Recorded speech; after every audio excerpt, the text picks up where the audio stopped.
মুসলিম হিসেবে আমার দায়িত্ব কি? আল্লাহর আইন মানতে হবে আমাকে।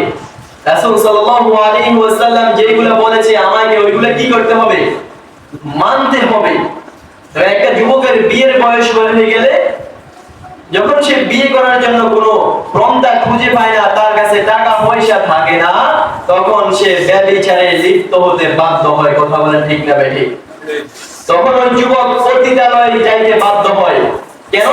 সমাজের ভিতরে কিছু নিমক হারাম মানুষ যে আল্লাহর দেওয়া উত্তম পবিত্র বিয়ের বিধানটাকে এত কঠিন করে ফেলছে যে যুবক পতিতালয়ে গিয়ে জিনা করতে ভয় পায় না, বিয়ে করতে যতটুকু ভয় পায়। গায়ে হলুদের টাকা, গয়না গহনের টাকা, শাড়ির টাকা, বিয়ের দাওয়াত খরচ ওলিমার টাকা, গেটের টাকা, গেটে গেলে ওইখানে টাকা, স্টেজে ওঠার সময় টাকা, হাত ধোয়ার সময় টাকা, এগুলো সবগুলা মানুষের বানানো, সবগুলা মানুষ বিকৃত করেছে। কিন্তু ইসলামের ভিতরে এগুলা নাই। আজকে সমাজের ভিতরে আমরা বিয়েটাকে কঠিন করার কারণে যুবকরা অহরে অহরে পরকীয়ার ভিতরে, জিনা ব্যভিচারের ভিতরে, যুবতীরা পতিতালয়ে গিয়ে নিজের দেহ ব্যবসা করতেছে, নিজের দেহ বিক্রি করতেছে। যদি ইসলাম যেরকম বিয়েটাকে সহজ করে দিছে, আমরা দেশের মানুষ, সমাজের মানুষও বিয়েটাকে এরকম সহজ করে ফেলতাম, তাহলে আমার মনে হয় না বাংলার জমিনে কোনো জিনা ব্যভিচার, পরকীয়া, পতিতালয়ে দেহ বিক্রি হইতো। কি বলেন? ইসলাম যেভাবে বলেছে সেইভাবে যদি আমরা মানতাম। কিন্তু আমি বাবা হিসেবে আমার দায়িত্ব কি? আমরা ওইটাও ভুলে গিয়েছি। ইসলামের বিধান কি? যে আমার একটা সন্তান যখন সাবালিকা হবে, যখন সে প্রাপ্ত বয়সে পড়বে, তখন যদি আমি পিতা হিসাবে তাকে বিবাহ না করাই, আমি পিতা হিসাবে যদি তাকে বিবাহ না দেই, সে যদি কোন গুনাহের কাজে, পরকীয়ার ভিতরে, জিনা ব্যভিচারে লিপ্ত হয়ে যায়, ওই গুনাহগুলো আমি পিতার কাঁধে আসবে। আমার মেয়েকে যদি আমি পর্যাপ্ত পরিমাণ বয়স হওয়ার পরেও বিয়ে দিতেছি না, সে যখন গুনাহের কাজে, মানুষের শারীরিক চাহিদা এটা আল্লাহ তাআলা স্বভাবগতভাবে দিয়ে দিয়েছে।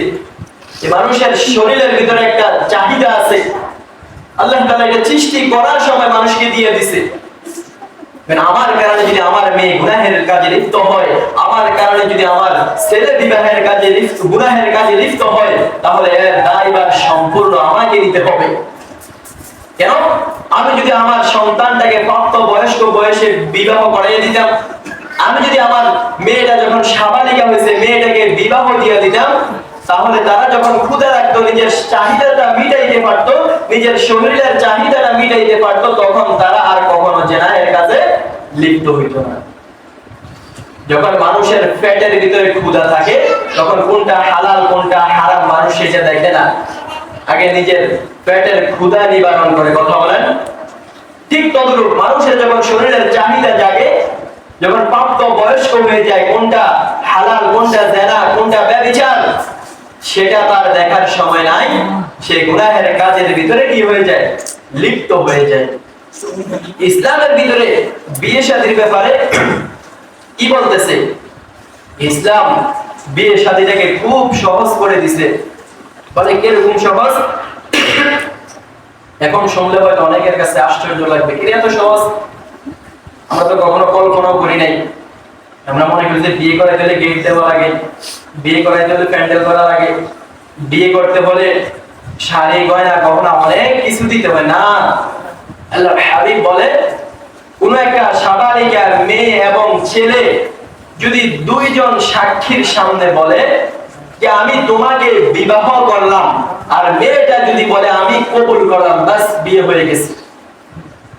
এই বিধানটাকে আজকে আমরা কত কঠিন রূপান্তর করছি, বিয়েটাকে আমরা আজকে কত কঠিন করছি চিন্তা করেন।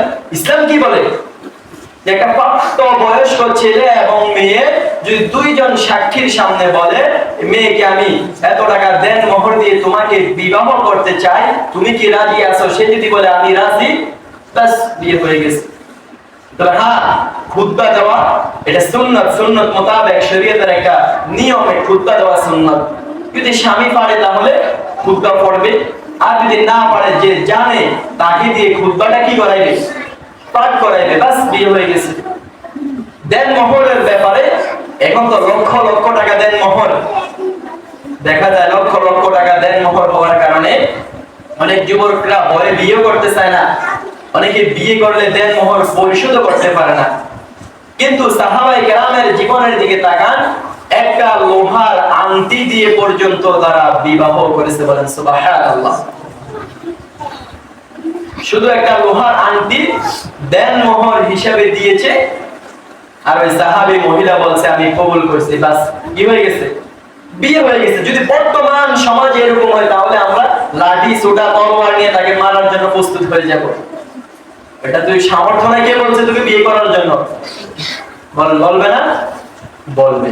আমরা যারা বিয়েটাকে কঠিন করে রাখছি, আমাদের বিয়েকে কঠিন করার কারণে যদি কোনো যুবক যুবতী পরকীয়ায় অপকর্মে লিপ্ত হয়, তাহলে এর গুনাহের ভাগটা আমাকেও নিতে হবে, কারণ আমি সমাজের ভিতরে বিয়েটাকে কি করে রাখছি, কঠিন করে রাখছি।